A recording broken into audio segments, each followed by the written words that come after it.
Welcome to the 2025 Emerging Issues Forum, Future Forward Energy, the first in a 3-year forum series focusing on North Carolina's infrastructure.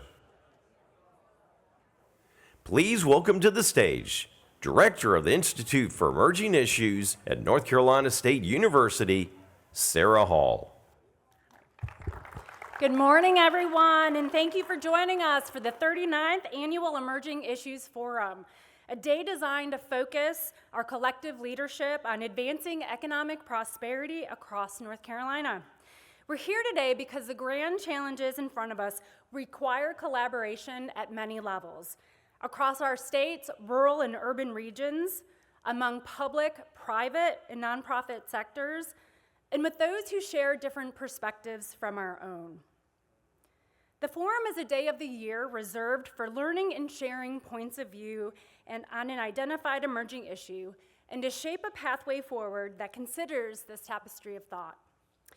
Will you agree with everything you hear today? Absolutely not. Will you hear something today that pushes your buttons? Maybe. And will assumptions be tested? Yours? Theirs? Probably. Rest assured, the forum has a long legacy of perspective sharing with civility. Those who come to the forum understand that when people work together with a shared will and common vision, that progress is smarter, more comprehensive, and enduring. The grand challenge before us, and the topic of our 3-year Emerging Issues Forum series, is how to prepare for the unprecedented growth facing North Carolina. We're projected to become the 7th most populous state by the early 2030s, and over 3 million are projected to call North Carolina home by 2050. They will need access to clean water, healthy food, and housing that is affordable and safe. They'll need transportation and broadband, and all of the other critical infrastructure needed to support a thriving economy, like childcare, healthcare, public safety, education, and more. Now, I realize that this growth won't be even across the state. In fact, 13 of our counties are projected to lose at least 100 or more people in population each.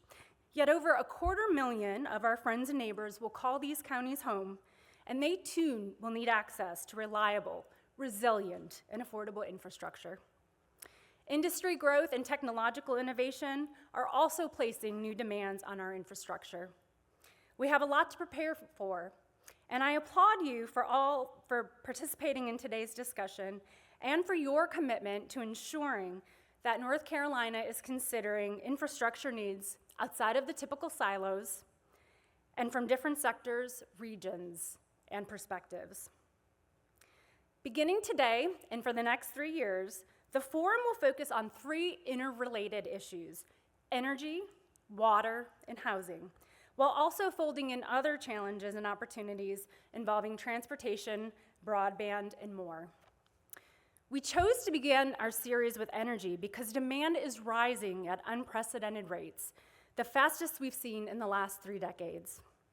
In addition to population growth and consumer demands for things like electric vehicles, the state has experienced an influx of new energy-intensive industries, such as microelectronics, semiconductors, and data centers. These will require levels of energy our state has never seen before, and all of this is happening as we transition towards a cleaner energy economy. And while new investments and upgrades are being made to our energy grid every day, there are far too many bottlenecks that must be addressed for North Carolina to realize its energy potential. And grid upgrades aren't the only challenges in front of us.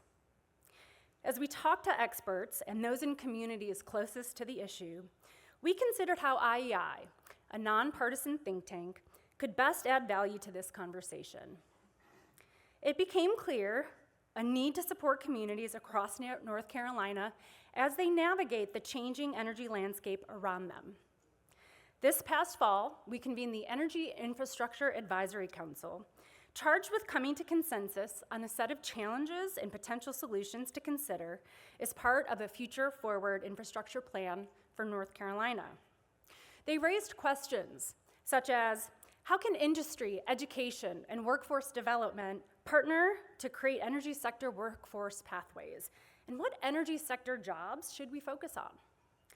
While North Carolina has long enjoyed below average electricity rates, some still experience higher than average energy burdens. So how do we ensure that energy is affordable and accessible to all consumers?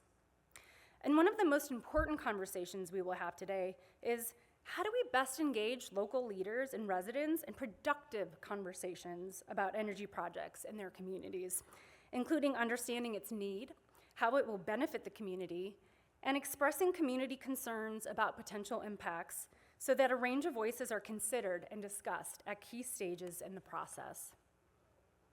We shared the Advisory Council's draft recommendations with you in recent weeks, and I hope that you had a chance to review them. If not, or if you need a refresher, you can find them through our event app, which I'll go through in just a minute, and you can just click on the link, or you can find a few copies on the tables in front of you. Throughout the day, you'll hear from experts who are dedicated to ensuring that local communities are prepared to respond to the demands on North Carolina's energy infrastructure in the coming decades. You'll then have the opportunity to consider and refine the recommendations. We also want you to identify opportunities to engage with the information and the connections that you make today. So, I'm asking a lot of you, but that's all right, I know you can all do it. It's almost time for our first polling question of the day. So if you haven't already, please download the Forum app on your device by scanning the appropriate QR code on the agenda at your table. In it, you will find today's agenda, our speaker bios, sponsors, social media handles, yes, the lunch menu is in there, and more. We'll be using the app throughout the day to get your thoughts on North Carolina's energy future and to collect your feedback on the draft recommendations. So are you ready? All right, let's start with a polling question to get your thoughts on the most important energy infrastructure challenge in front of us today. To find the polling question in the app, go to today's schedule, an icon at the bottom of the screen that looks like a flip calendar, and click on today's welcome session. Then select polls to answer this morning's question. If you have your notifications turned on, you'll see that pop up on your screen, and then just go ahead and click on that link. So we know perspectives vary widely when it comes to what energy policies people support and personal choices. So we're curious to learn what our audience believes is the most important challenge North Carolina faces with our energy infrastructure. Your response is anonymous, so don't worry about that. Out of the options listed below, which one are you most concerned with? Is it keeping energy affordable? Developing the energy workforce? Maybe it's engaging with communities on some of those incoming energy projects, or generating enough supply to meet the growing demand. Maybe your focus is on reducing carbon emissions or increasing energy sources specifically. So take a minute and complete that poll, and we'll come back to the results at the end. I want to take a moment now to thank our corporate and foundation sponsors of our Future Forward Infrastructure series and today's Energy Forum, who are making it possible for us all to come together.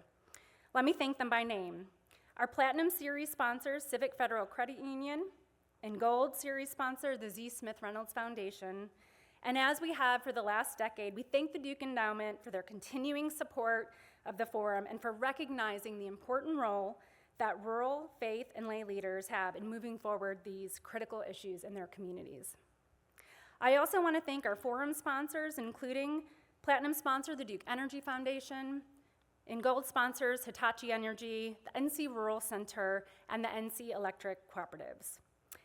And our many silver and bronze sponsors who made today possible, as well as the Anonymous Trust for ensuring that leaders from North Carolina are included in today's discussion.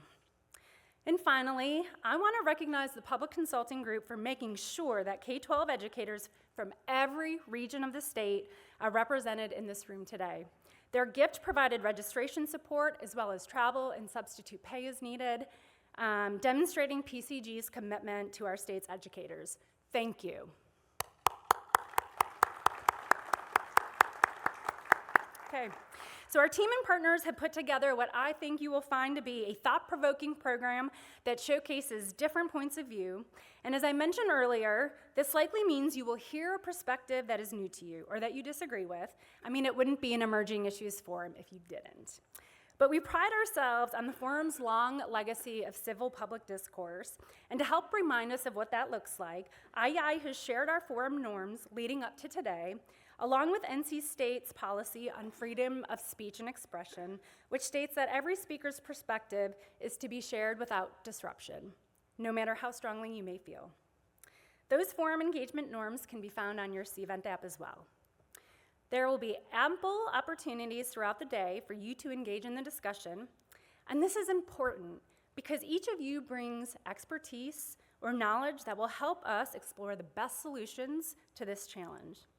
We hope you will share your experience and learn from others in the room. The forum will be better if all of us participate actively and productively. And look, this is a one-day forum, and it would be impossible for us to discuss everything relevant to this topic.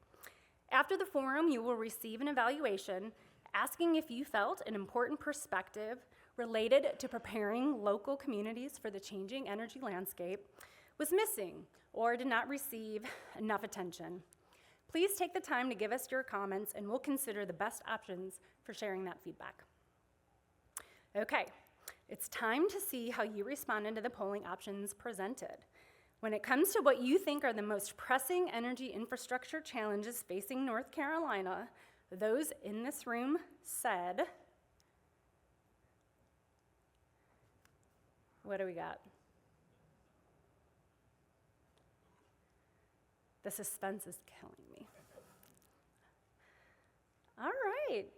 So keeping energy affordable is certainly at the top of the list. I also see generating enough supply to meet demand and renewable energy sources sort of rounding up the top three, with the others, with every single one in the category receiving some attention.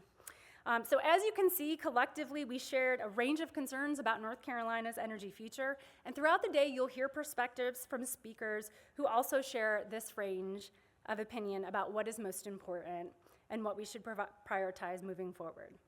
So on that note, let's get started. It's now my pleasure to welcome to the stage the chair of IEI's National Advisory Board, Maurice Smith.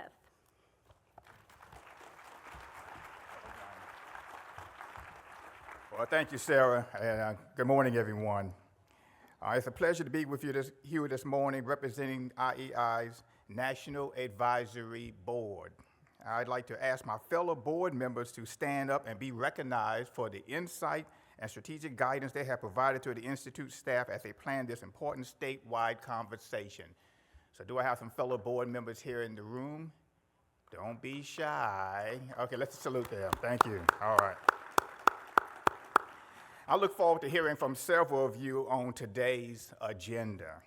Since 2002, the Institute of Emerging Issues has brought North Carolinians together across sectors, regions, perspectives, and fostered connections and collaboration work that have advanced our economic competitiveness and helped our state to be a great place to live, work, and raise a family. Last year, they helped focus our attention on the critical importance of financial resilience, a topic that's dear to my heart, and the need for more households to weather a financial storm, whatever may come their way. We left that forum with a shared understanding of the need of quality consumer financial education and literacy, as well as financial inclusive products and services that meet them where they are at. As a think and do tank, IEI has been working with 5 organizations across North Carolina as part of the Financial Resilience Cohort to establish services in their communities. Launched after last year's forum, these organizations have completed a needs assessment over the next year and will receive tailored capacity building that would allow them to improve the impact or scale the financial resilience services provided.